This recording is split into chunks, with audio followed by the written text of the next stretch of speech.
The best founders I found are the ones who are very long-term thinkers. So even decisions that maybe they shouldn't care that much about early on, they fixate on because they are not building a house. They're putting bricks in the foundation of a skyscraper, at least in their minds. And so what you're looking for is looking for someone who knows the space well, who understands how difficult it's going to be, but doesn't care because they just love whatever they're doing. They're into it, and they commit to it for the long haul. So, passion and vision alone are not enough. Hmm. I think Steve Case said that vision without execution is a hallucination. Execution alone isn't enough. And then, unfortunately, at least in the technology business, there's a lot of luck required. Right place, right time, market forces, timing, regulatory action against or pro. So there's a lot of things that you control, where the platforms are shifting, what open source efforts show up. So you can never predict the outside successes, but what you can predict are the failures. You can say, oh, this person doesn't know this field at all. They're way out of their depth. Or this person, they're a short-term thinker. They're not going to last the game. They're not going to go as far as needed. Because as I was saying, there are no new ideas. All the ideas have been thought of, but it's about the combination of the idea plus the execution plus the passion.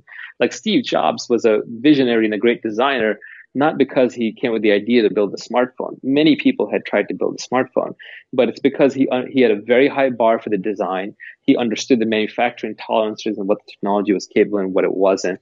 He could rally the people and the resources to get it done. He actually didn't care about the financial outcome. He took $1 salary from Apple. He just wanted to see it done. And he was willing to do it for as long as it takes until it worked. So it's kind of this magic confluence of factors. And then the timing in the world happened to be right. The technology was around and Johnny Ive was there. And who knows how many other factors intersected to make it happen. But just as many factors intersected on his side, there were ones that intersected against him. For example, he had to take over Apple, which was a horribly failing company at the time. Poor guy died of pancreatic cancer, right? He got taken out early. Think about what more he could have created, what more he could have done for the world. He probably wasn't happy in the whole process. He drove himself to ruin. So I think you do have to be irrationally optimistic to succeed and passionate. But you also have to really know your stuff. And I meet a lot of entrepreneurs who are either short-term thinkers, in which case that's okay. It just means this is not the thing for you. Right. Go find the thing you can commit to for 10 years, because that's how long it's going to take minimum to get a good outcome. And you have to enjoy the journey because there's no guarantee on the outcome. And you have to be really, really good at it, which means that you probably love it so much that you're willing to put in the time before there's even any return on it. So I think the best founders, they have a deep understanding of the space they're going into, enough to be contrarian. And they have a deep passion for it so that they'll just keep working on it.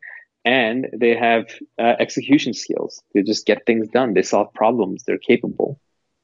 I love that. I don't get to invest with angel founders, so I don't, but we all deal with people with similar, in business or life. If we're establishing a partnership, whether it's with a customer, a supplier, a relationship, we have similar concerns about their short-term thinking and will they take advantage of us, and how should we go about entering that relationship, and is this relationship fragile?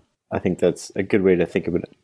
One thing I figured out kind of late is that generally, at least in the tech business in Silicon Valley, great people have great outcomes. You just have to be patient.